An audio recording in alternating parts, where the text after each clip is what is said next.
Sandra Mock, MC of today. Parenting for a Peaceful World. Together we build a connected childhood, or PFPW in short. It's a 3-year community project.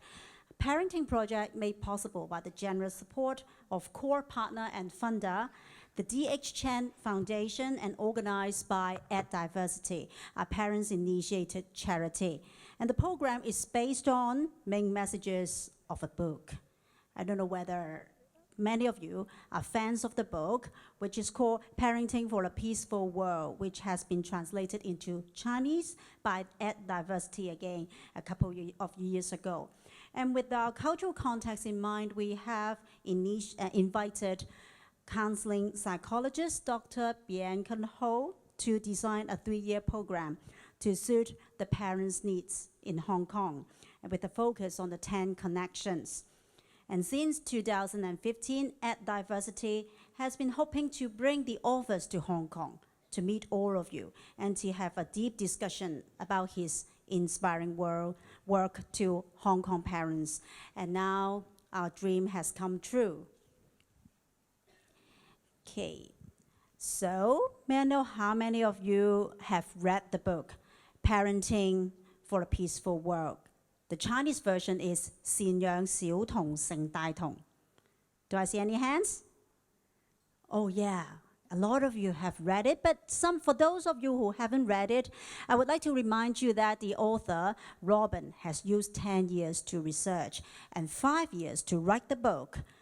And it has been a long way. But just a few days ago, he has just published his 3rd book, which is called The Inner Child Journey. And you can find it on sale at Amazon. And so congratulations to Robin.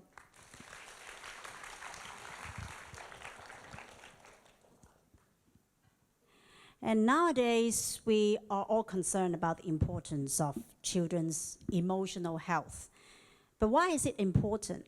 In today's seminar, Robin will walk us through and tell us how the parenting influence our society, and how parenting can help influence our views on social ills and major world events.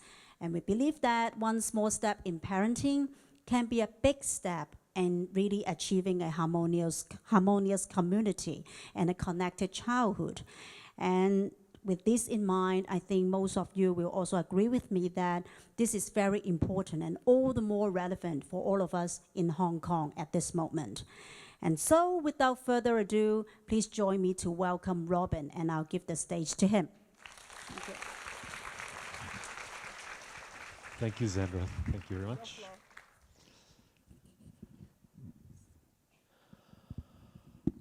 Hello, everybody. Thank you so much for being here. I must say I am feeling today very honoured.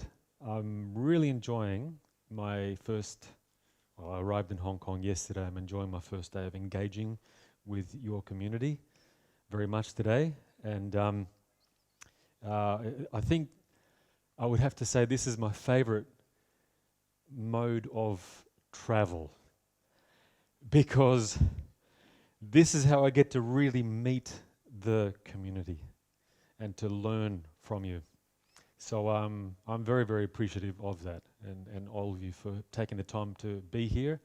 And I am very moved, actually.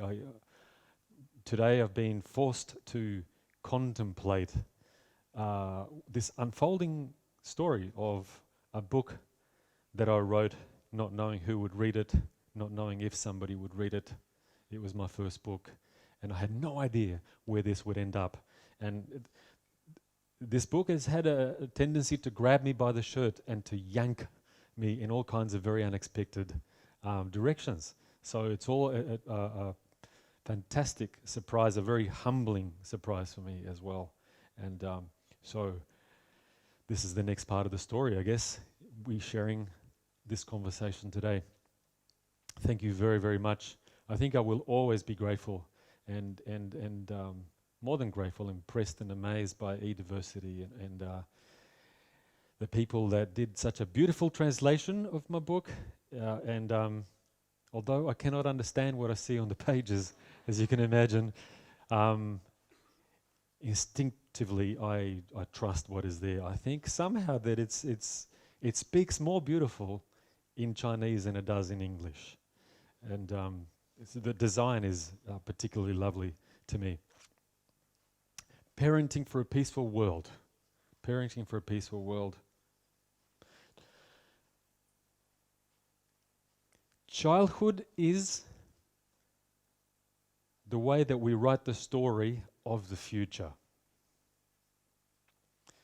And you are the authors of that story.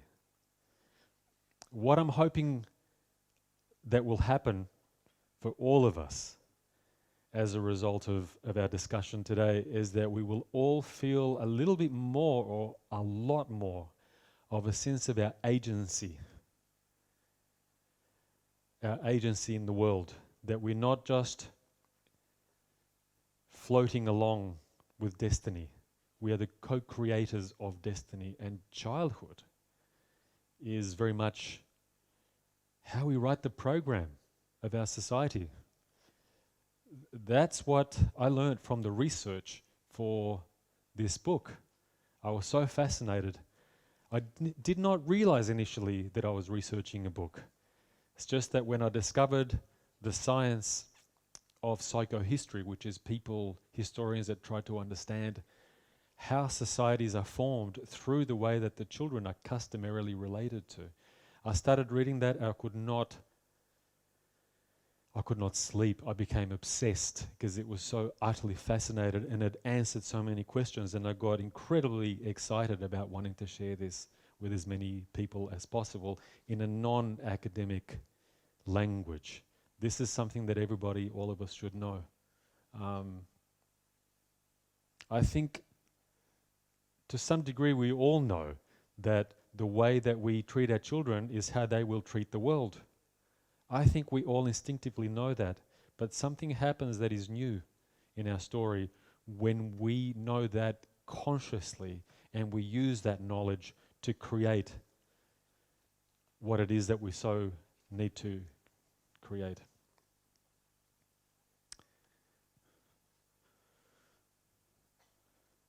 There we are, parenting for a peaceful world. That speaks of a intentionality.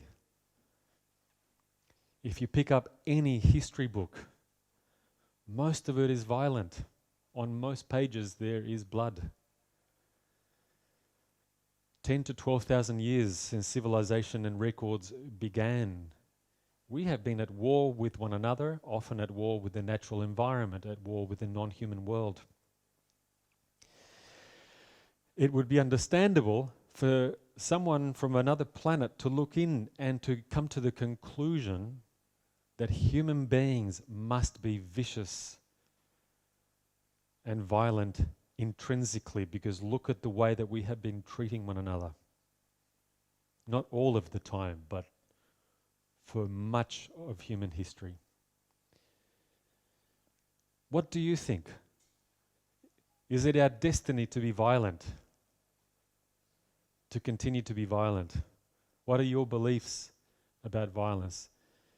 Is violence intrinsic to human beings? And I mean out of control, explosive violence. Let me just pause to define what I mean. Deep down, I do believe that every human being has a capacity to be violent. All of us, even the kindest, most peaceful people.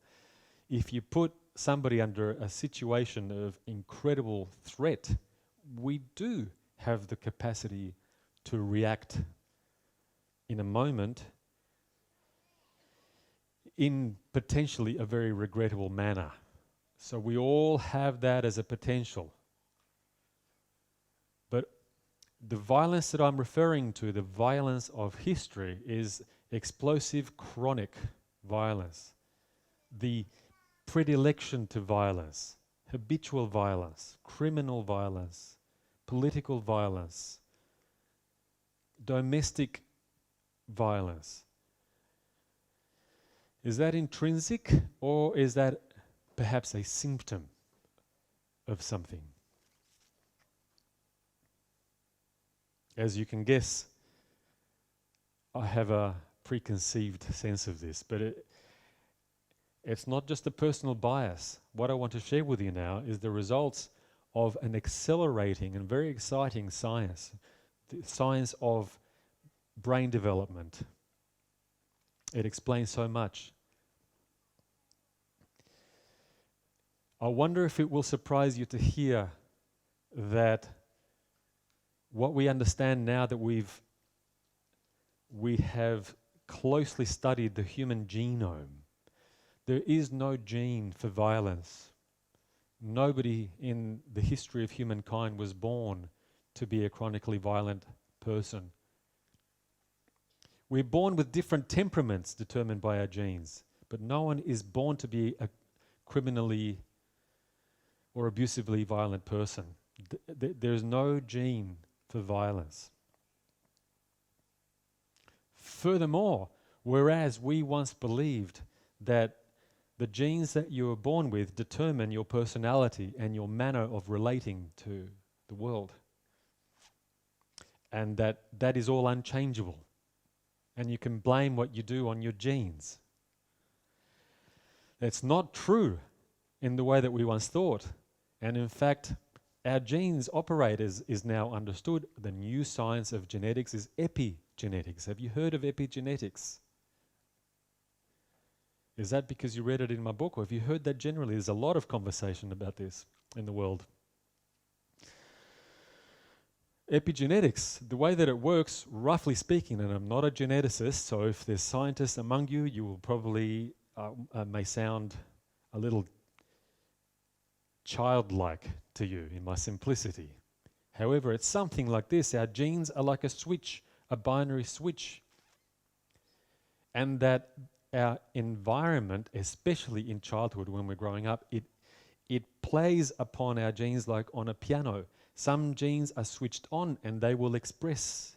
Some genes become switched off. In other words, we are changed at the genetic level, at the level of genetic expression. That's very deep, through the way that our environment treats us.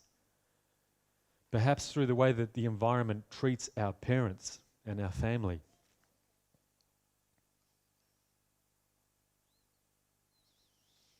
Something else, we are born with about 25% of brain mass. And the first 3 years of life are very, very important because that's when our brain is growing at the most accelerated pace. By the time of our third birthday, we have already grown about 90% of brain mass. And it's not just the mass of the brain, but the way that it's organized within itself, the interconnections between the neurons. So our brains are being shaped, sculpted by life experience, particularly the experience of human relations.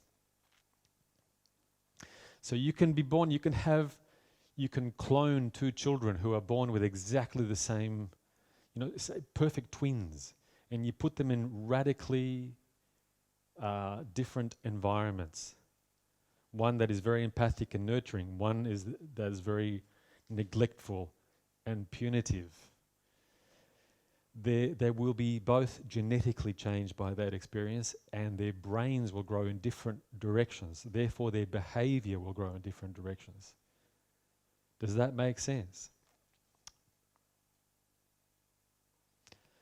Who finds that a little scary if you're a parent? Find that a little scary? That's okay. It's an awesome responsibility, isn't it? If I had more time, I will also take the time to talk about why sometimes children can go through even traumatic experiences, but there is healing. Healing is possible. The human brain and the heart brain, there's another brain in the heart, by the way. There is a third brain in the lining of the intestine, the gut. I won't dwell on that, it gets too complicated. The brain is not just in the head. Healing can come, healing experiences. So when the body remembers trauma, there are steps to take to unwind that trauma, to untie the trauma, like say your earphone cords. You know, when you pick it up out of your pocket and it's all tangled up, you can untangle trauma. So it's not the end of the world if bad things that have happened to your children. It is the end of the world when we don't recognize that something bad has happened and that the child is psychologically wounded. Then that has an impact on the way the child grows up and on the society that we shape.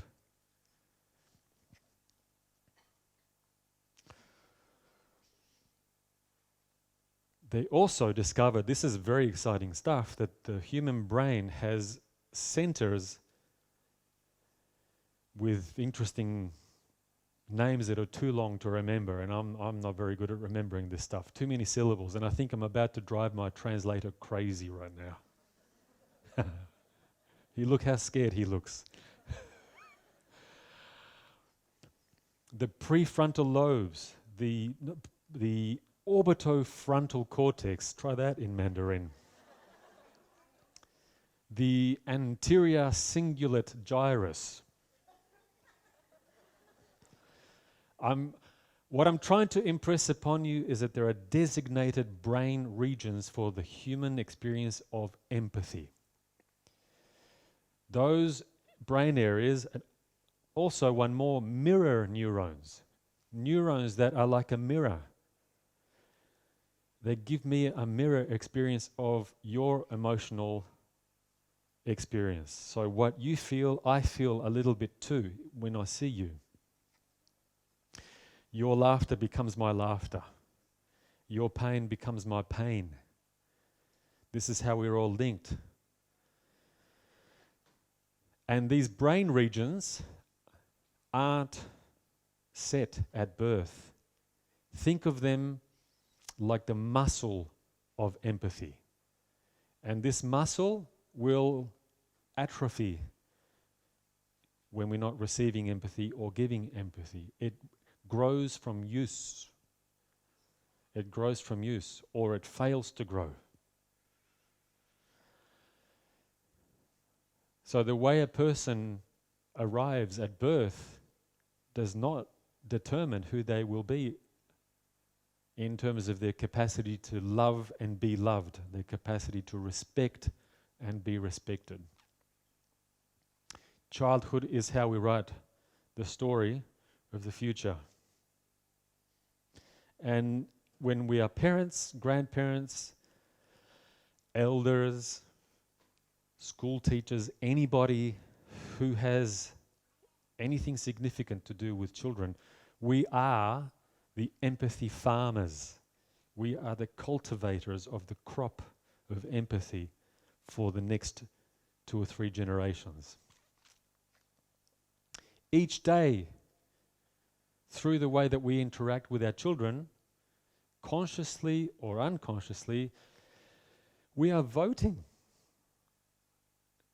We are voting on the future through the way that we listen, the way that we hold our children, the way that we set boundaries, the way that we talk to them. We are shaping the future collectively. Not one of us has all the responsibility. Together, we have all of the responsibility.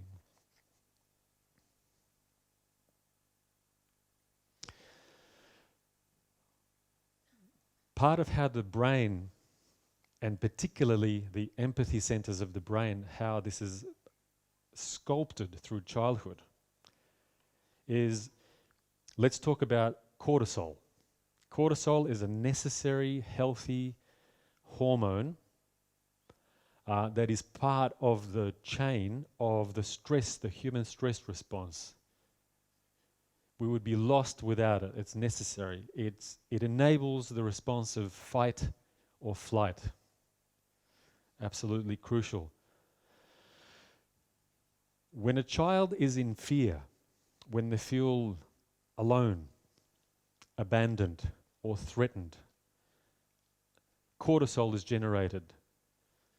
That's to bring on the alarm system so that they will scream, cry, call for mum and dad, call for protection, or run away or fight. When a child endures a lengthy situation of high cortisol, and the cortisol levels remain high in the blood for too long, that cortisol begins to kill brain cells. Not any brain cell.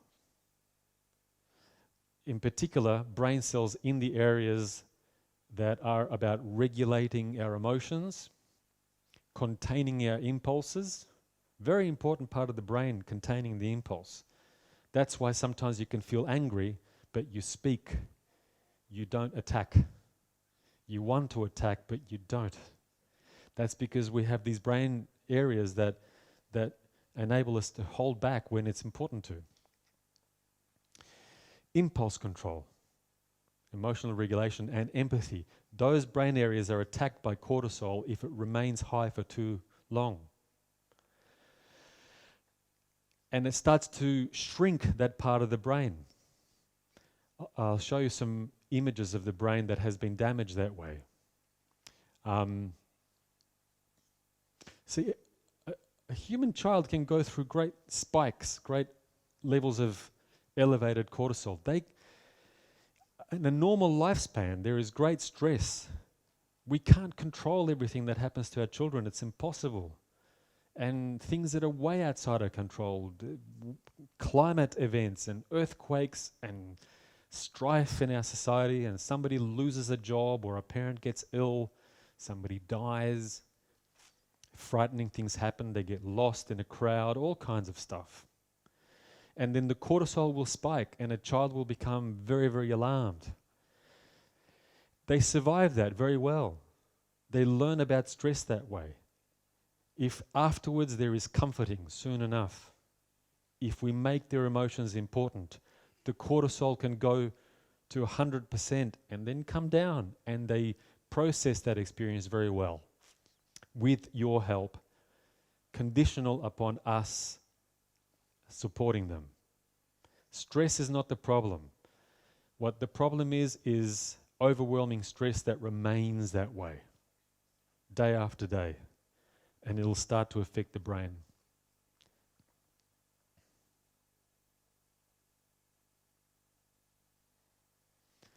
So nobody is born to be violent, but we can lose the capacity for empathy through these brain regions being eroded. You can see that the brain on the right, the brain of somebody that has suffered extreme neglect, it's smaller.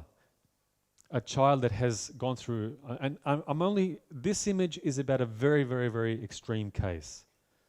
But children that have grown up in extreme trauma, extreme neglect and violence, their brain is so shrunk that the circumference of the head is sometimes smaller. This doesn't apply to many people, but sometimes these extreme cases serve to illustrate a very important point.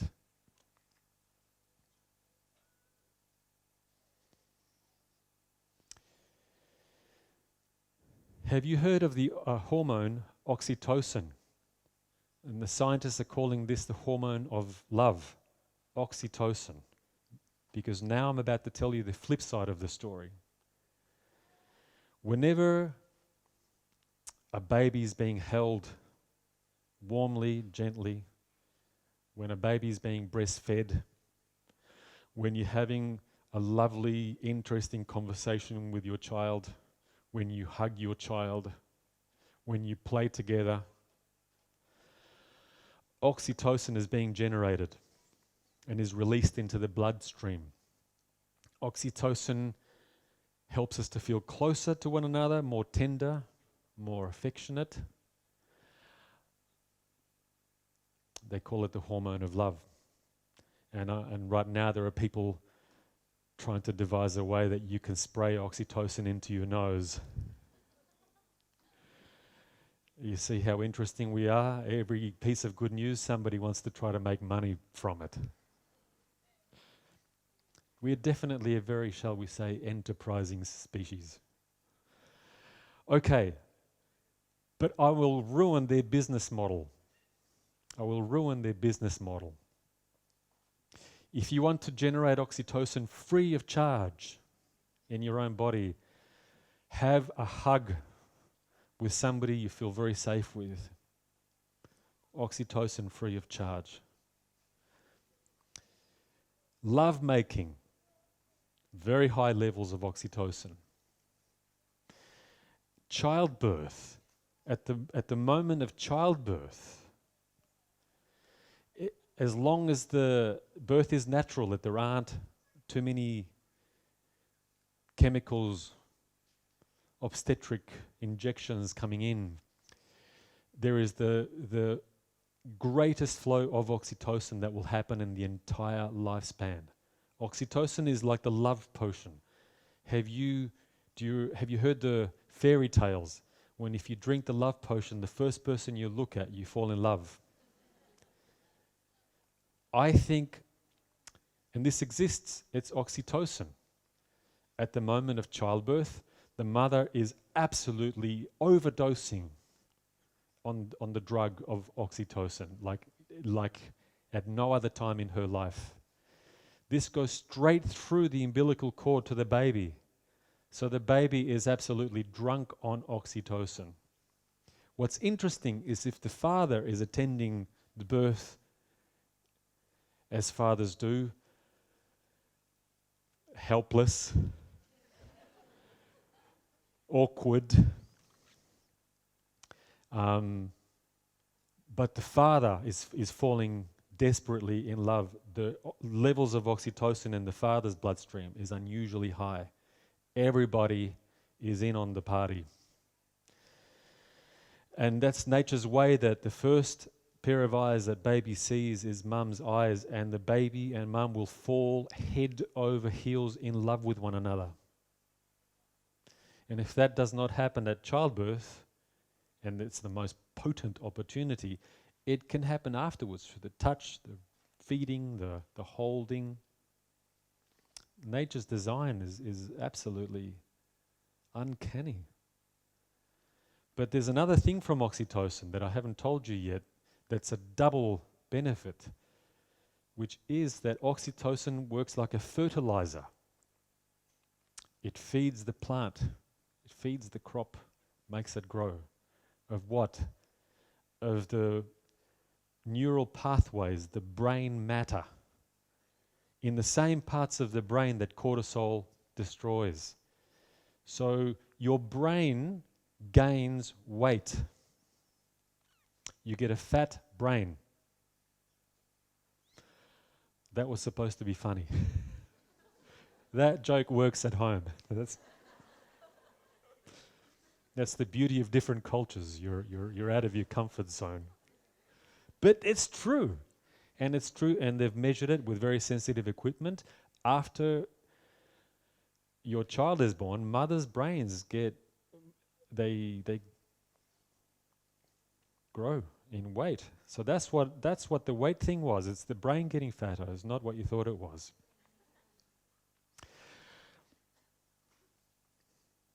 What you destroy with cortisol, you can repair with oxytocin. Look at this. This is the code for how we write the future.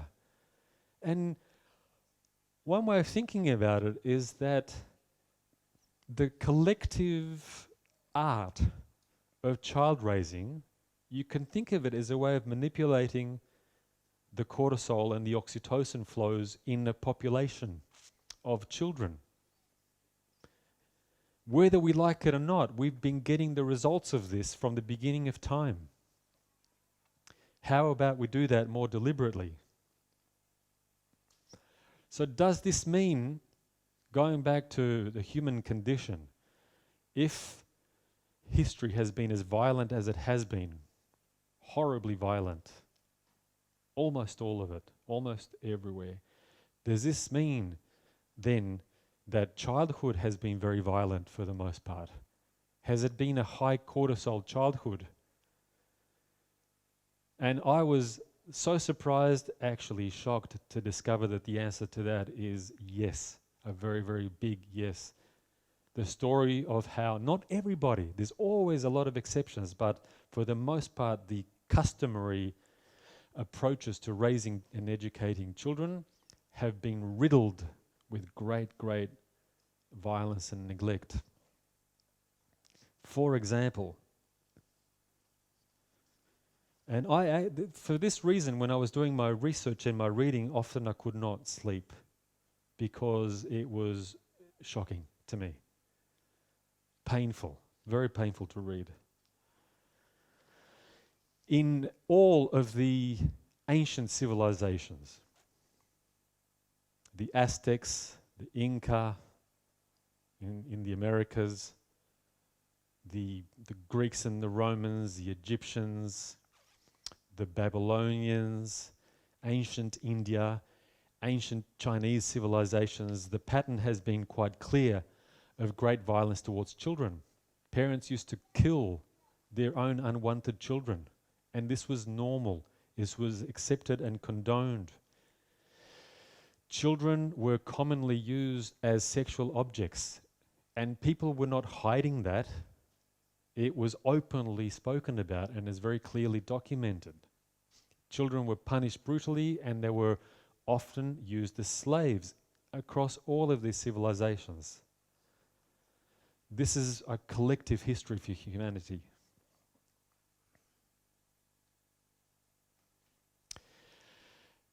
It stunned me to discover in how many civilizations and cultures around the world there is a customary cultural practice of hurting and changing or mutilating part of the child's body in so many different ways, elongating the neck, female circumcision, male circumcision, cutting of the flesh, knocking out a tooth, in some cultures cutting off the end of one little finger. You see there an elongated skull where the first 3 years of life feels like a migraine headache for children because they're strapping the head every day to reshape the skull. That practice happened in Australia, in a small part of Australia.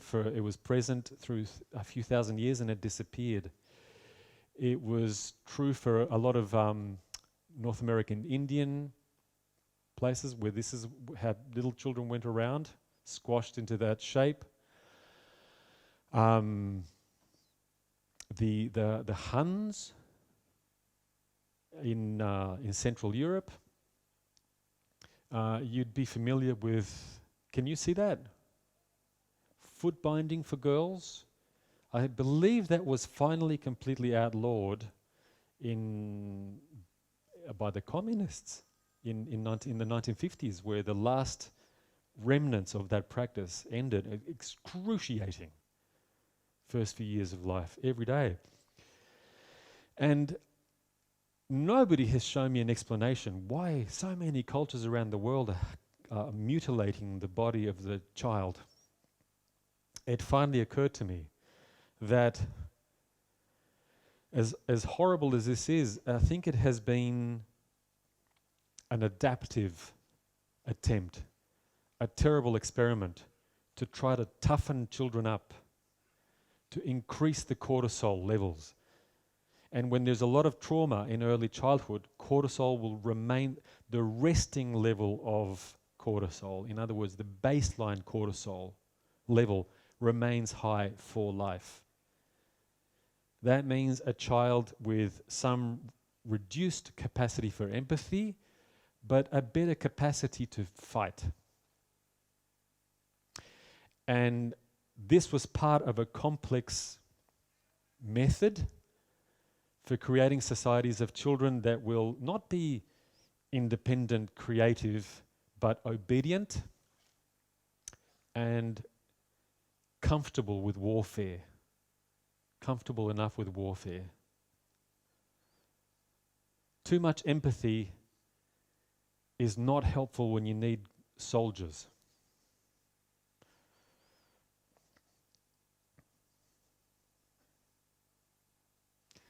Through the Middle Ages in Europe, there was an absolutely enormous level of abandonment of babies.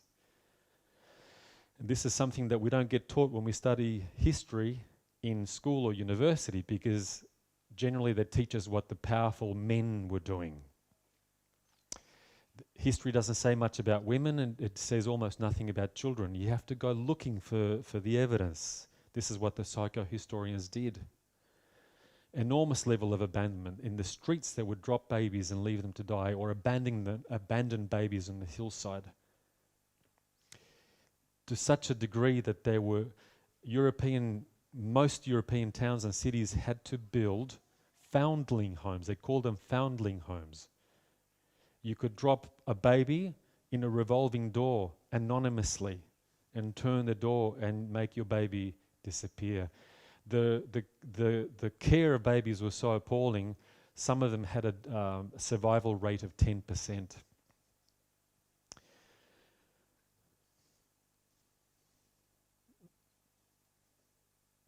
Oblation was the practice of leaving, if you want to abandon your child but hope they might survive, you leave them at the door of the monastery and walk away.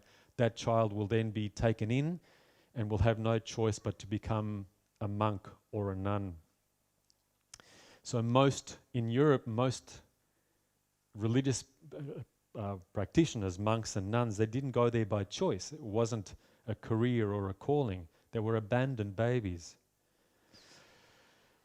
Children were sent off to be apprentices. They lived with their master away from the family for 7 years. There was very, very little interaction between parents and babies and their own children. Very, very little. This came as a great disappointment and surprise to me. But it starts to tell me if you turn this story around, there's actually good news. It's a horrible story. But ponder this. If you want to create a violent world, this is how hard you have to work to hurt the children and frighten the children and neglect them. This is what it takes to make human society become violent and dictatorial. It's hard work. By implication, we have choice. We are not victims of our own history at all. We are the creators of the future history through our customs of how we treat our children. Corporal punishment, the hitting of children to punish them, is huge and has been huge historically around the world. Psychohistorians, when looking for evidence and images of school teachers around, now I'm coming into Europe. At this point, I don't have enough evidence. You have to fill in the gaps for the Asian experience.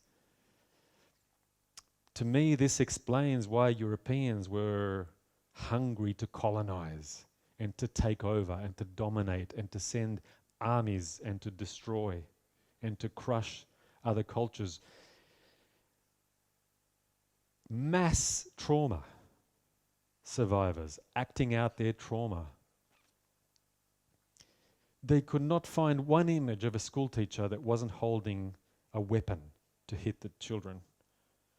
The cane is the quintessential symbol of education in the West. I really think this explains so much. Breastfeeding was often not done by the mother, except the most impoverished mothers. Throughout Europe in the Middle Ages and the Renaissance, they would pay a stranger to breastfeed their own babies.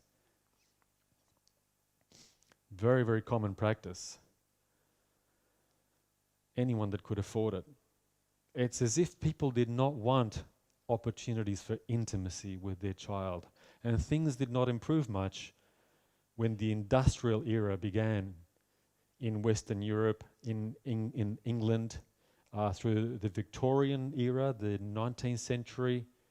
Children as young as 4 sent to work as chimney sweeps, down mines, working in textile mills, often 14 hours a day, where they were brutally punished if they fell asleep at work. Legions of children died at work.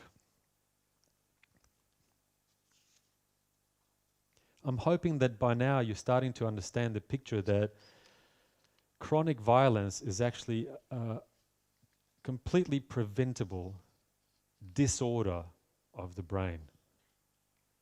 And it's quite optional.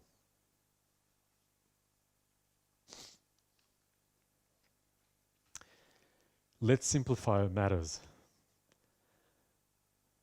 If you would like to create a very violent society, here are some instructions. And what I'm about to share with you comes from the work of, and a very consistent collective finding of ethnographers, anthropologists, neuroscientists, how to create a violent society. It helps if there is a power hierarchy, boss at the top and obedient people at the bottom, not horizontal. The more democratic, the less violent it will be. And that's usually a fairly strong relationship.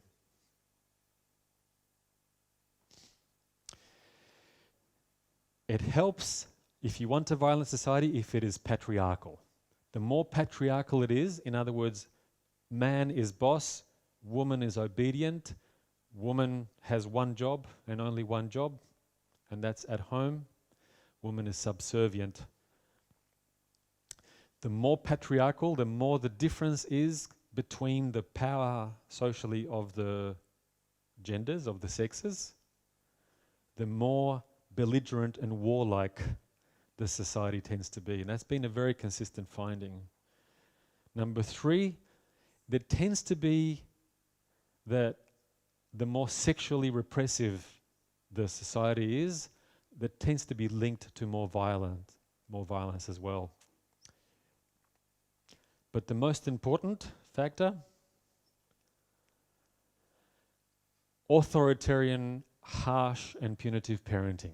That formula is quite reliable for driving a society towards more habitual violence as a way to resolve its conflicts. Let's turn that over. The ingredients of a cooperative, instead of a dominator society, a partnership style of society. Partnership style of society. To create that, we need high oxytocin opportunities in early childhood, throughout childhood. In other words, empathic connection, empathic dialogue, touch, holding, listening to our children. And like I spoke about this morning, if you were there, strong boundaries, parents asserting strong boundaries. We are the elders. The children will always need our guidance. They need us to be solid.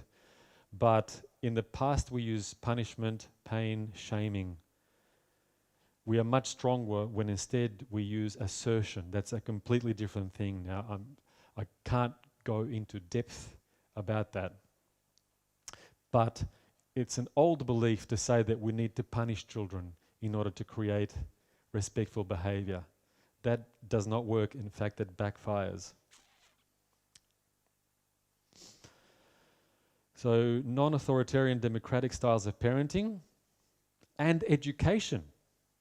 When the education systems, and this is why I'm so interested in EDiversity and the work that you do here, when education systems are empathic and empower the children to have a choice, and in my research I found quite consistently with the democratic styles of education that exist around the world, like what you guys are doing here at EDiversity in Hong Kong, etc., the democratic schools of Israel, the free schools of Japan.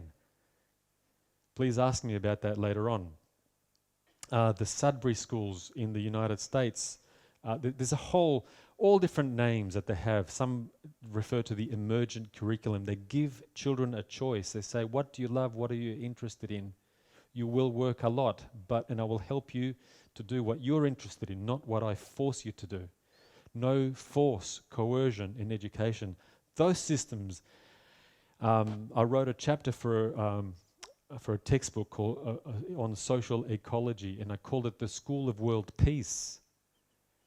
I rang telephone representatives of all these kinds of schools around the world. They all say the same thing.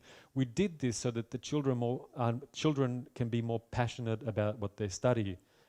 But we were all surprised how an unexpected benefit came, which was that the children also became more peaceful as a result. The level of bullying went down and down and down. That was an unexpected result, but it makes sense to me because children that are really well listened to and validated for what they care about, they don't want to be violent. None of us do. None of us do. So this, to me, is not the only formula for creating a more peaceful world and eliminating dictatorship and warfare. It isn't the only formula. But, and it's definitely not a formula for immediate results. It's for the medium term and the long term. There are other methods that we must employ. But this is the one that I think is the most profound, most long-lasting, and it's also the one that I happen to understand. So it's the method that I'm talking about today, the way that we raise our children with empathy. They did do some studies to understand the eruptions of violence around the world, and one strong example is the Second World War and the Holocaust, the genocide that took place there. And that was an interesting study because the psychohistorians were able to find great detail in answering the question of what was happening to the Nazis when they were children, the sympathizers of Nazis when they were children. That means looking one generation, even two generations before the war started in 1939. And they found a very disturbing but very illustrative pattern where the child suicide and the youth suicide rate in Germany was 2 to 5 times higher than her neighbours. And that there was the suicide notes that the young people left was, I cannot live with my parents anymore. I get beaten so harshly. It's intolerable. And they unearthed the one parenting manual that sold about 200,000 copies. And I've read pages of it, and it would scare you. It's all about obedience. Make the child obedient. Make the child obedient. Do not listen to the child's needs. You read that manual and you realize very quickly, this Nazism is not a political ideology. It's a way of life that begins at home. We become reconditioned by that kind of treatment. This is an image of a children's book written for German children at the time. Horrible punishment. This child had his thumbs cut off for sucking his thumb. And adults look at it and say, well, this is funny. But I have German ancestors, and my German grandmother would read this book. It was so popular in Germany and also in England. It was translated for the English children. I was terrified of this book. Please don't oversimplify and say that I'm blaming Struwwelpeter for the Second World War. But it's indicative of a much larger pattern.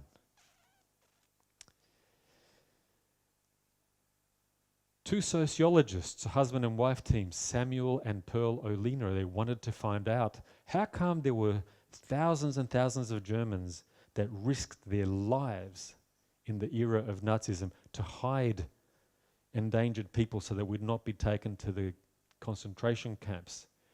What was different? Was there anything different about those people? What does it take to create such altruistic people? And did an enormous study, and they interviewed rescuers and people that did not rescue from Germany. And they asked them an enormous list of questions, and they found no difference at all. On average, the same income and the same religions on average spread across the group. They were only able to detect one difference, and that was in the childhood of these people. That the rescuers were far more likely to report that when they were little, their parents did not frighten them, they did not hit them, and that they were much more attached, much closer with their parents. I can't think of many studies that are more telling about what it takes to create the world that inside our hearts we all dearly want.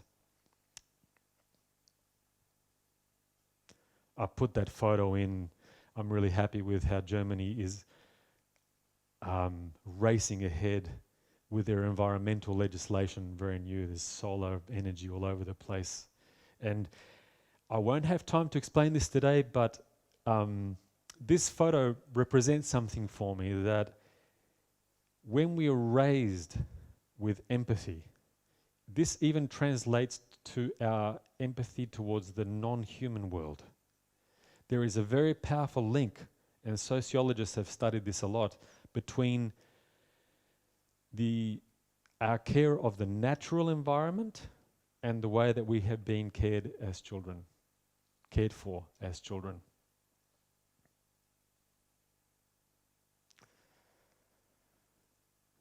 I will go a little bit quickly through this. It's interesting to see what happened in Sweden as an example. It's by no means a perfect country, but they were the first country in the world to make it against the law for a parent to smack a child, in the same way that a husband is not allowed to smack a wife. It's domestic violence. In 1979 they did this. All of their hospitals are designated baby-friendly hospitals where they very strongly encourage breastfeeding. They have a much higher breastfeeding rate, very essential to oxytocin. And a mother in Sweden will be paid 80% of whatever you were earning before your child was born. 80% the government pays for you to stay with your child for 18 months. With some fairly strong guarantees that afterwards your career is still waiting for you. This is not a way to keep women stuck at home, because Sweden has the highest rate of female participation in politics, in academia, and in business. They are the most egalitarian country on earth. What happened? Oh, it's against the law also to advertise towards children. Children are to be seen as human beings who are naive and innocent, not as a market to be exploited. Children are not things, they are not wallets. They have codified that into law. So it's against the law to target younger than a 12-year-old. So that kind of commitment towards childhood, what are the results? As I was saying earlier, you change childhood, you start to change the world for the better. Huge drops in child abuse in Sweden. This is every year, less and less. Tremendous drop in youth crime. About the lowest homicide rate in the world. They treat the environment better. They were one of the first countries to commit to zero fossil fuels by 2020 to mitigate against climate change. They're already at 50% of renewable energy. The best gender equality in the world, etc. The third less corrupt country, the fourth most democratic, and the second happiest country. I don't know how they measure that. I think that's a little bit dodgy. But I really am not saying Sweden is perfect. And what I really want to conclude from this, the Holocaust didn't happen in Germany because the Germans are German. These great things don't happen in Sweden because the Swedish are different. The worst things and the best things can happen right here. It just depends on how we collectively raise our children. We can have 10 times better than what the Swedish have right here. It's a matter of how we treat our kids. I'm excited about the fact that here's where the good news begins. I was upset about the history of childhood, but the good news is that there's been an accelerating evolution towards empathy, towards children. A very remarkable one. We're a long way from perfect. But if you look behind, we have come a very long way. Some dramatic improvements to, on average, okay, around the world. Let me refer to my list. Almost every country on earth has legislated to end child labour and a guarantee of free and universal education. To understand the picture, this was unheard of and not such a long time ago. 100 years ago perhaps, which is a very, very short time in terms of historic time. In 1950, 44% of the world's children were illiterate. This was down to 16% at the turn of the millennium. Illiteracy continues to shrink around the world. The first child protection laws began to proliferate around the world early in the 20th century. Before that, no laws to protect children. In 1962, this was in my lifetime, I was 1 year old. There was the first talk about child abuse. It's as if the world was not interested before that, and child abuse was rife. But what we now call child abuse, not long ago, was just called good parenting. And this came from one doctor, a pediatrician in the United States, who started to complain out loud, why are so many of the children that come to me full of bruises? He wrote an article, Dr. David Kempe, the battered child syndrome, and it's grown from there. And now the talk of child abuse, we marginalize it, it's bad, and there's talk about it everywhere. Everyone is so concerned. Take a moment to contemplate how different we are than everybody 50 years ago, 60 years ago. Don't use that to be complacent, because we still have a long way to go. But I'm giving you a general sense of how rapidly we are evolving. Humanity invented the notion of children's rights, and the Convention on the Rights of the Child was put together in the 1980s. Now this is for most of you in your lifetime. And almost every country on earth is a signatory to the United Nations Convention on the Rights of the Child, except for one country. Except for one. Which country? Take a guess. Which is the one country? I can't hear you. No, China signed. China signed. It doesn't mean that countries comply very well, thank you. Doesn't mean that countries comply very well. But once you sign something, you are under pressure to comply. It's a voluntary thing. The United States hasn't signed.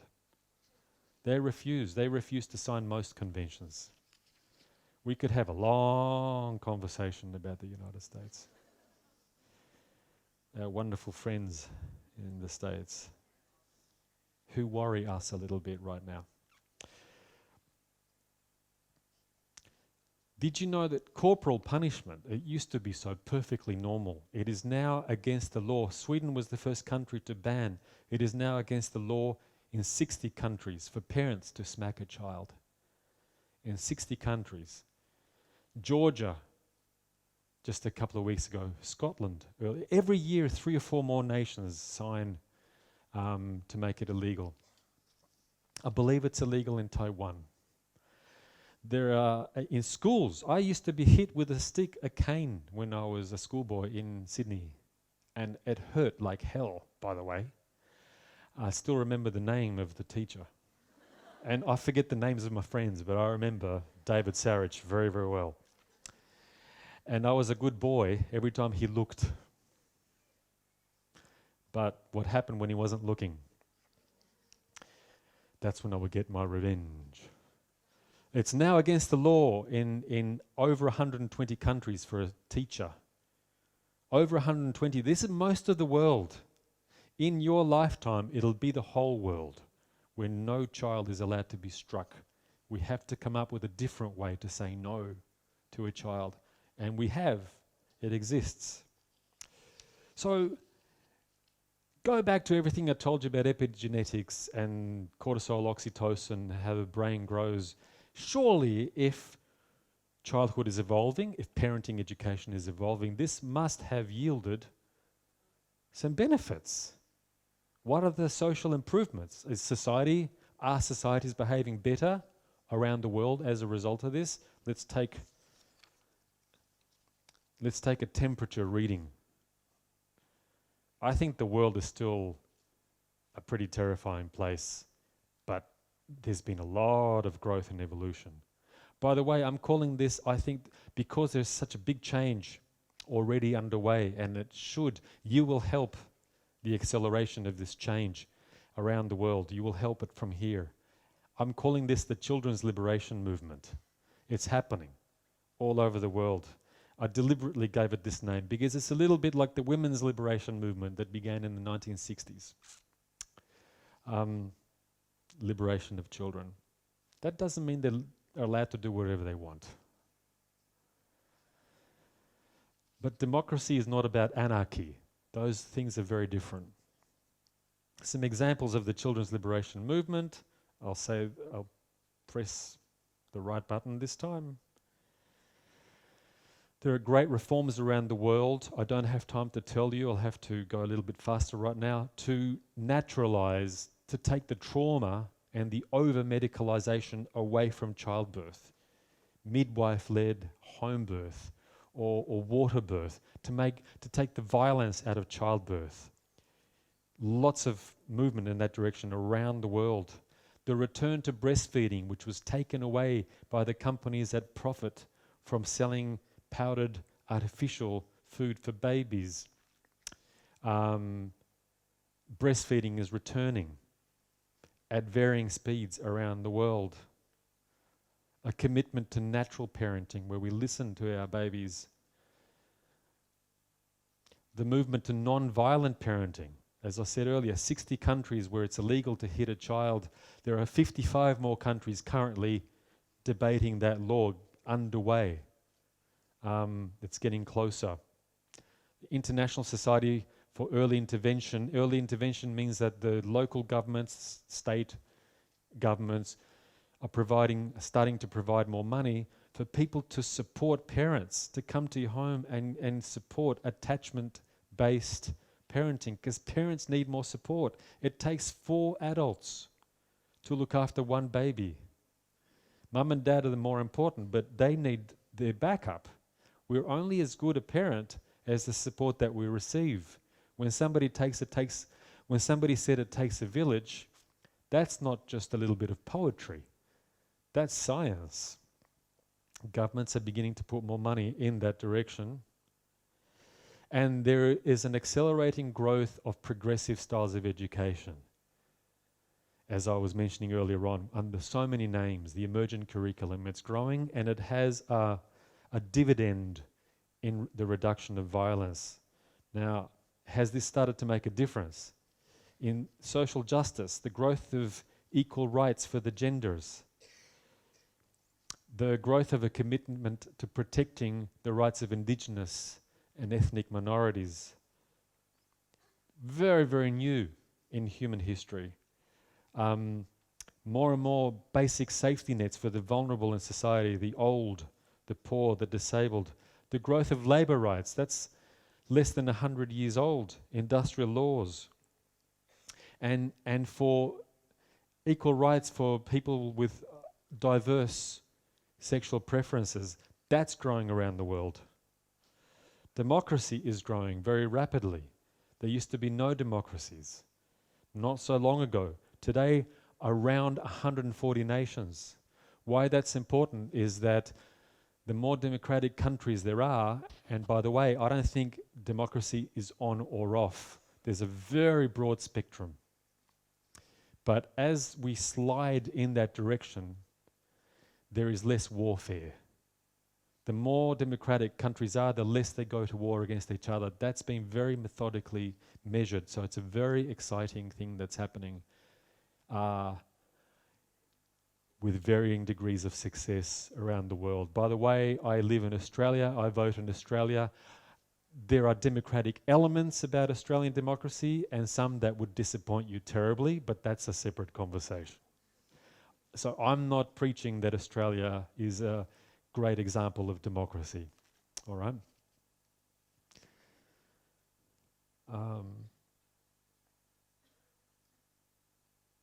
The age of human rights, there used to be no such thing. Talk to a human rights lawyer, they will say we're very unhappy with human rights. However, there's never been anything like this, where even the leaders of nations are no longer immune. They can be hauled off to an international court. There are so many leaders that have had to answer to a judge and a jury about war crimes. We've invented this category called war crimes. It used to just be called war. We've invented the word genocide because in ancient history, every war was complete genocide. They didn't attack soldiers, they killed everybody, burnt the fields and killed the animals as well.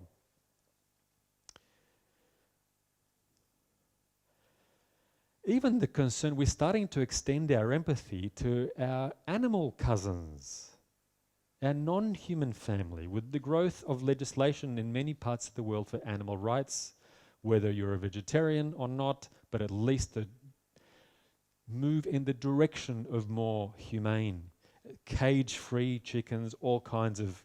You would hear all about this, right? People beginning to voluntarily stop experimenting on animals. A lot of circuses around the world are eliminating the use of animals for entertainment. There are so many examples. A good-hearted person would say we haven't gone anywhere near far enough, but oh my God, we've changed so much so quickly. Here's what I find most exciting. Believe it or not, in spite of all of the relentless violence, the horrible violence that we are witness to every time that you turn on a screen or sometimes when you go out on the street, the average around the world, violence has been dropping precipitously. How on earth would you say precipitously in Mandarin? That's a challenge for you. You got it?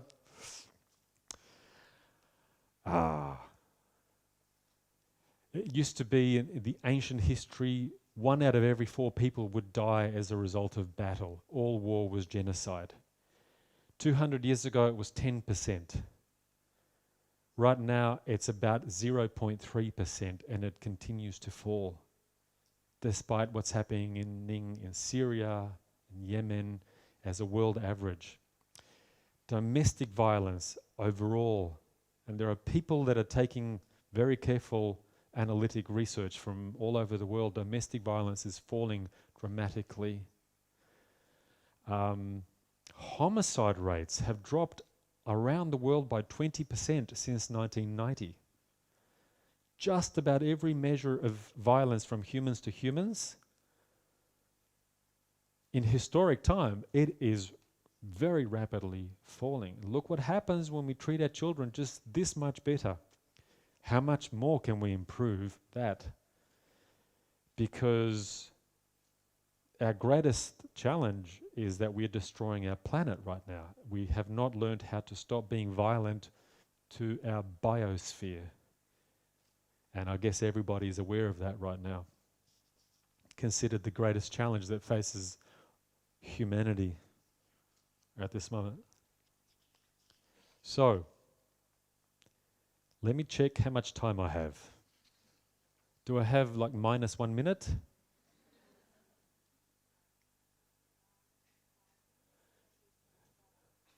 And then questions.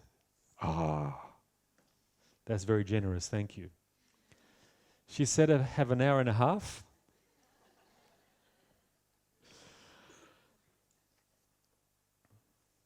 I want to show you something I'm very excited to talk about. I got together with some colleagues and we wrote a children's well-being manifesto. And this is a very abbreviated form. I'm going to share with you the basics, the skeleton.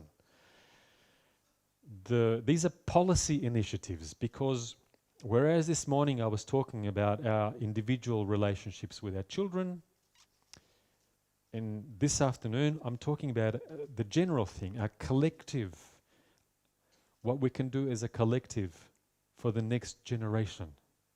Because as individuals we all stumble and struggle. Collectively we have immense power. And now I want to talk about policy initiatives for not how to directly benefit children's lives so much as how to benefit the parents, so that parents can be parents. This is all, every one of these initiatives is based on a lot of science. They're also based on things that have already been tried and tested in many places around the world and found to be, at worst, revenue neutral, which means that what you invest, you get back. The worst case scenario is that the money you put in, you get the same amount of money back. Usually you get 10 times more. But I'm not proposing these things for the national budget only, okay? It's the human value that I'm talking about. And here we go. Do we have a drum roll? Thank you. I was told we have some very talented drummers in Hong Kong. Number 1, well-paid parental leave. Well-paid parental leave. And a little for fathers as well, not just mothers, as they do in many European countries. And then there's always somebody that will protest how we expect to afford that when budgets are already under strain. My reply to that is, how do you afford to not do this? Because it hurts the national budget a lot more to not support parents.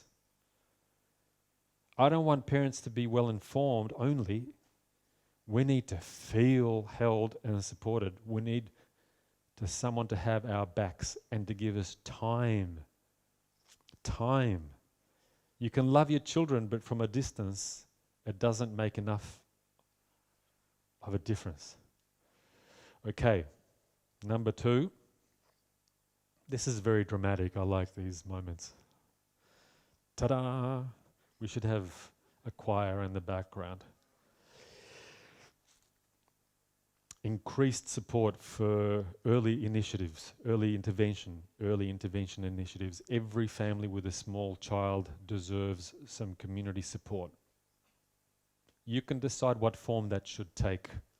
But this has been studied very, very well, and I think it's in the last chapter of my book, or I quoted a lot of the research. It makes a big difference for children's behaviour, for their academic performance, and even for crime rates in the community years down the track.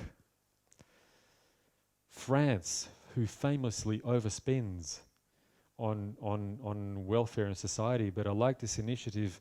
When you're a parent, there's somebody from the government that comes and helps you for a year. If you don't like them, you can send them away, and that's fine. But if to have somebody to help you with the mundane things, so you can relax and have one-on-one time with your child a little bit more. There are so many examples of this. Number 3, for maternity hospitals to increase their focus on the psychological needs of mothers and fathers and the newborn baby. Not to treat every childbirth like a medical emergency and to rip away the control, but to support the psychologically healthy birth. And in the general way that obstetrics is practiced, that does not exist. When it does, it's an exception.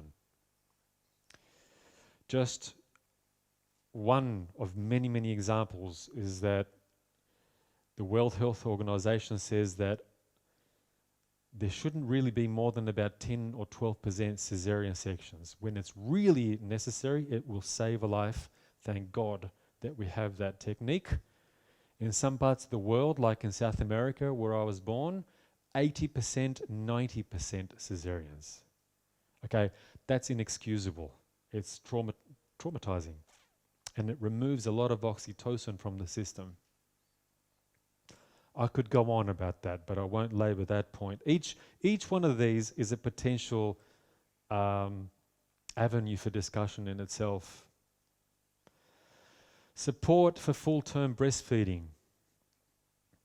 Most little children around the world are weaned far too early. In the human being, at least 2 years of breastfeeding,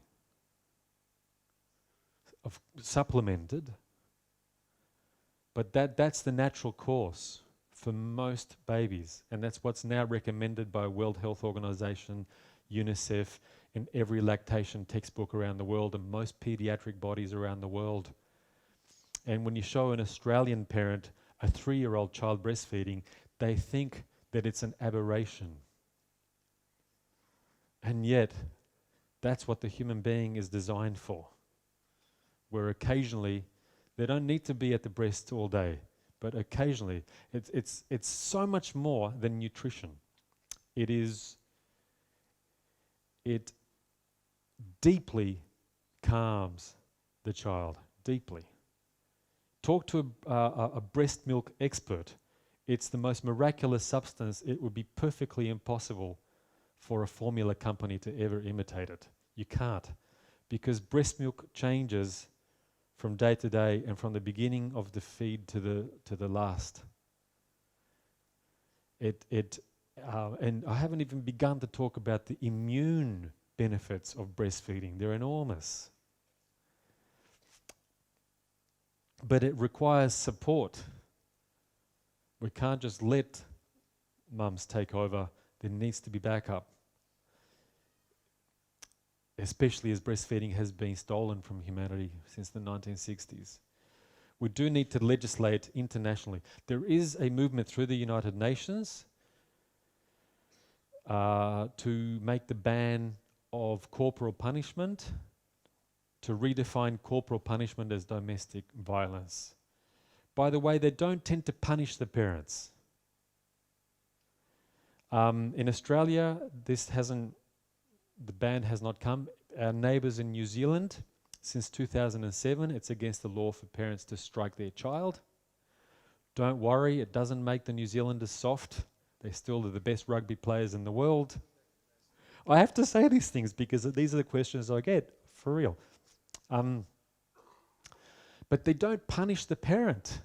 You don't smack the parent to teach them not to smack their child. They provide support. There will be an intervention, but they do not humiliate the parent. They recognize that the parent is under stress.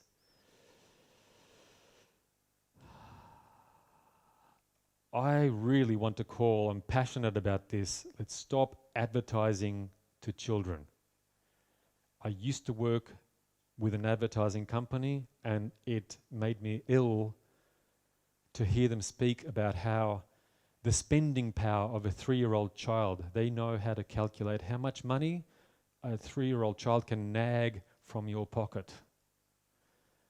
And never underestimate the power of advertising to change, to change and to accelerate the desperate longing for something that we don't really need. Children are not a market. One of my favorites initiatives, and the last one that I'll mention, we need to support a proliferation of schools using some version of the emergent curriculum. That still leaves an enormous amount of room for local, idiosyncratic, unique approaches. But fundamentally that instead of the main thing being in a school that we force children to learn what we tell them to learn, to move from that historic approach to asking each child, what do you love? What do you love? Who are you and what do you love? You will work. We will support your work. Everyone learns what is your temperament. And it's safe and it works. And you still get just as many engineers and scientists, you still accountants, but people doing what they love, not what they were. Oh, I went and studied that because I had the marks. Then there's no passion. This is tremendous.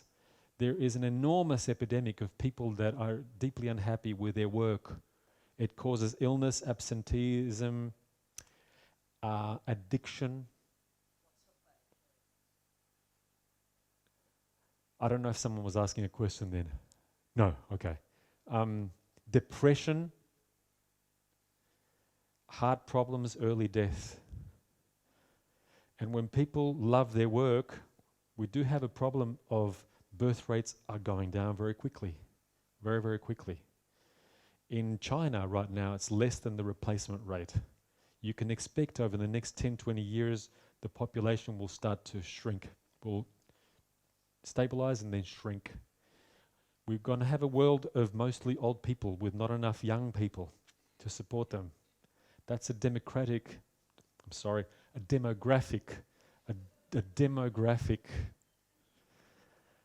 catastrophe unless we change something.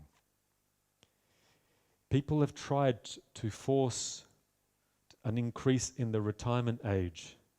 It is passionately resisted. Why? Because most people hate their work and they think that work is the opposite of play. You play on Sunday. That's a disaster waiting to happen in our lifetime, very, very soon. What we most desperately need, and is not hard to achieve, is a world in which people love to work, to the degree is that without legislation, those of us that can want to continue working. My father finished work at 88 years of age. My mother died before she finished work. She died at 86. I had to ring up her employer and say she won't be coming next week. Not because they were special, it's because they were lucky. That's all. There was nothing remarkable about them. They were lucky enough that their work, they adored it. They adored it. They would miss work if they did not go. It means that they weren't taking the taxpayers' money very much, a little bit. And we're going to need this. We're going to need a generation that is passionate about work. EDiversity is preparing that. Right? This is what we need then is government to interact and come running to EDiversity and say, would you please tell us what you have learnt? Because we need to make this the norm. If you are serious about long-term planning. Okay. This is my conclusion. Change childhood and the world will change too. And that's a picture of my book. Now, it's not the end, it's merely the beginning. Because I would like to, how much time do I have for questions? 15 minutes, said Zandra. I think, yeah, but there was a bit of injury time. We can add 5 to this game. I would love to hear your questions, please. Hello. Hi. Hello. I was here in the morning, and then actually I got a friend in Sweden. Like I got a Swedish friend. Yes. So that I heard about how they treat the children already. Actually, I really like, when I was there, I really like appreciate what they did. But there's something like really critical is they treat the children very well. Yes. Until like they said, you cannot like not even stare at your child because it's against the law. So what my question is, like for me, actually I really want to be that kind of the Swedish parents. However, for me, like my tradition taught me that be that kind to the child is gonna be held to you. Because you treat them very well, which means that you have to spend like a longer time to educate them. So like how can we like deal with this kind of feelings? Well, Which let me see if I've understood your question. Did you feel like the Swedish parents have become too permissive? kind of. Is that what you mean when you say you're not even allowed to stare at your child? Yes, like they said, like if your child is really, Yes. really energetic, like in a restaurant, Yeah. instead of like, oh, stop, do it, you have to like, oh, please, let's go out, and then I teach you blah blah blah. Wow, that's like when I heard that, oh my god, what can I do? So this really like scared me. But I really Good. Well, don't be like the Swedish parents that you saw. I don't want you to be. okay then. Yeah. Let me make this as clear as I can. Please remember, Okay. not hitting your child, the refusal to be violent or shaming towards your child does not mean that you have no boundaries. Okay. And that's what my talk this morning was all about. It does not mean permissiveness. There is nothing more frightening to me than parents that are afraid to say no. I'm now very happy that what I said to you earlier is this does not mean Sweden is perfect. I wanted to give some examples of some very wonderful evolutionary steps that have been taken there. By the way, their children, you saw some very annoying things when you were visiting, but overall, why is the homicide rate the lowest in the world? There's a lot of terrific good behaviour compared to Australia, compared to the United States, compared to a lot of European countries. So something is working overall. But I do want to make it abundantly clear, we need to be very assertive with our children. And the only people that think that without punishment there are no boundaries and limits are just people that have never seen an alternative role modelled, which is that we need to be assertive. You must frequently say no to your child. If you're in a restaurant and your child is screaming, stop. People want silence here. They are eating. If you want to scream, we can go someplace else, but not here. You still need to take charge. But taking charge has nothing to do with being violent. That old way was not even effectual. Violence creates more violence. Okay. Thank you thanks for a your lot. question. Who else? There was a lot of hands up the back over there. One hand in front. See, she's troubled now. Who will she run to first? Here we are. Robin, you have said that when we don't receive empathy in our childhood, we are likely less able to give empathy. So how is there any way to strengthen this empathy muscle? Because I found very difficult to empathize my child. Even I know I have to empathize to him, but whenever he is in strong emotion, it will trigger my emotion as well. So is there any way to help in this situation? Thank you. Thank you for your question. Well, the simple thing to begin with is that you receive more empathy. You must.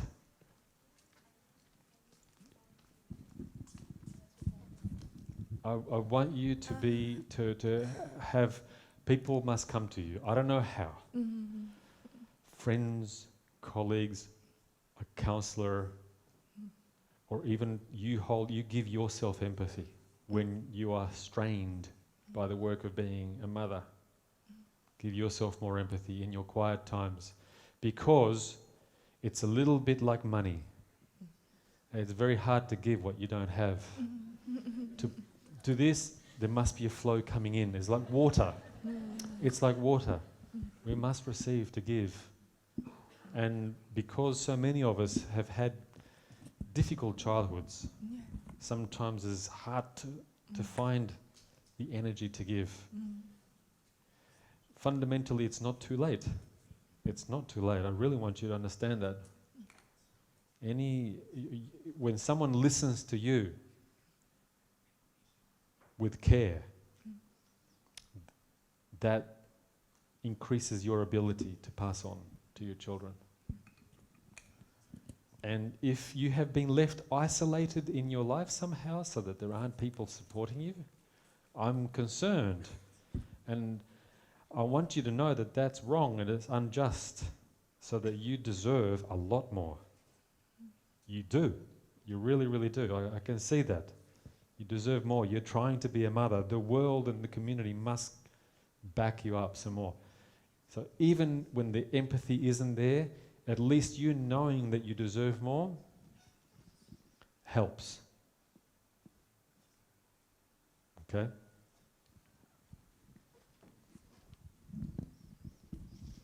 Thank you so much, Robin, for giving a very wonderful talk in the book. Although I'm not a parent, I enjoy reading the book and attend the talk. I would like Thank you for coming, even though you're not a parent. Yeah. Perhaps in the future. And I would like to suggest one number 8 point for your manifesto. Maybe you can consider it, which is review one's political belief. Because, for example, in Hong Kong recently, lots of young people, even children, are arrested. And some children maybe as young as 10 to 12. And some children, after going out to the street, the parent locked the home and they could not return home. So I believe if we don't review our political beliefs, it will create a catastrophe, a very high level of catastrophe in the family. And no matter you do breastfeeding or hugging a lot, you can't help. So this is a very deep from my heart suggestion to you. I understand. Thank you. Thank you. That's a very powerful thing to say. I mean, in many ways, what you're talking about is number 8, number 9, number 10, number all the way to 100. You have helped me to define what I was talking about is things that you can legislate for. The initiatives that I mentioned happen to be things that can be codified into a law for government to enact. You're talking about honest dialogue, absolutely fundamental, and not just reveal our own belief, but we have to be good listeners to our children, good listeners to their beliefs, their hopes and their dreams. Fundamental. Without that, everything else won't work. So I agree with you. I think you should possibly get even bigger, because not just my political beliefs. This is fundamental. The way that we listen to our children's worldview, it doesn't mean you have to agree, but it's fundamental. And all of the old cultures say respect the parent, but they don't say respect the child. If you want a new world, respect the child. And not at the expense of the elders. I'm very passionate about elders. I think their elders must be treasured. The most fantastic resource.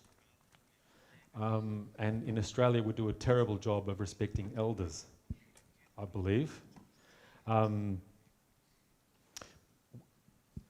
The way that I understand what you're talking about is about the mutual, both directions, respect and listening. What that teaches is how we can disagree without violence. It's okay to disagree. If father and son, mother and son, mother, father, daughter, if we have a different view, and we can be even passionate about the difference, but without punishment, without violence, that is the most important skill for the world to learn. The most important skill. To know that it's okay, we disagree, but we still respect and love. I will let you be who you are, but I need to be who I am. That will solve everything. Unfortunately, you can't make a law for that. That doesn't work. You can't make a law that you must listen to your children or you must listen to your parents. That doesn't matter. We can't. A lot of the world's problems cannot be addressed with a law. That one is more not for law, that one is for education. For education. Thank you. Yeah, but somebody will need to help me. OK，我想問下你點睇宗教響兒童早期教育嘅角色？點解我會咁問呢？就係我而家有個小朋友，佢就嚟要讀小學啦，但係喺香港呢個情況咧，其實70%都係嘅學校咧、小學咧都係宗教團體去營運嘅，甚至係幼稚園都係有好多宗教團體去營運，分別可能係基督教、天主教、佛教、道教同埋其他嘅。咁你點睇即係咁細個小朋友佢去即係咁早接觸宗教咧？唔該。Yes.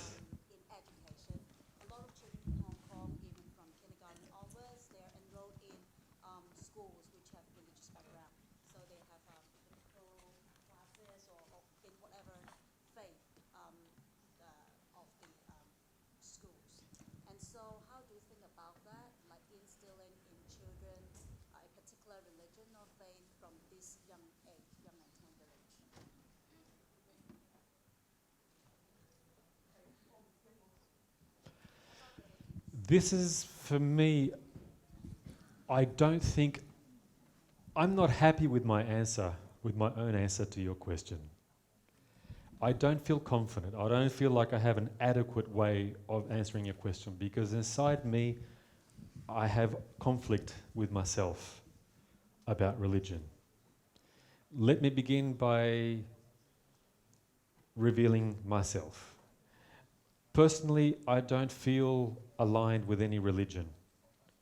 I'm not a Christian, I'm not Jewish, and like many of my wonderful friends at home, I have not adopted Buddhism late in life, which is the fastest growing.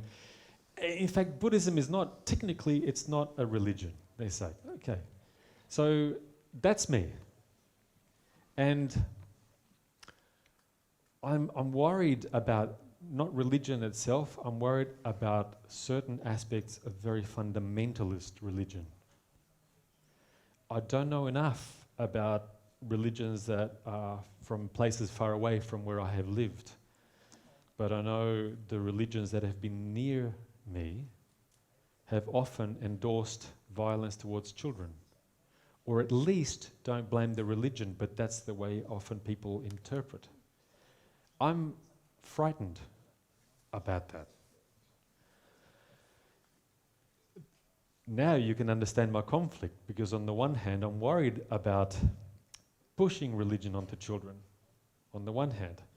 On the other hand, I love what I see that sometimes religion brings.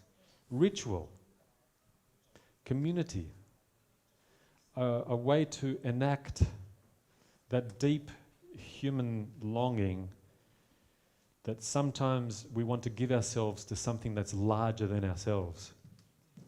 Something larger than ourselves. You might call that God, you might call that community, you might call that the universe, Brahman. I don't know what your word is. Okay? And so I think I believe that's a fundamental human longing. Can you see how bad I am at answering your question? I love it. I hate it. I love it. I hate it. If I had one more hour, I would be able to be much more specific about what part I fear and what part I think we should have more of. And sometimes religion has been associated with the worst, most horrific atrocities. Sometimes the complete absence of spirituality makes us all empty and lonely and boring. Right, now you're more confused than before you asked me a question. Whew, that was scary. That was. Okay. Thank you, Robin, for your enlightening talk. I'm really sad to have to stop Yeah, you me here. too.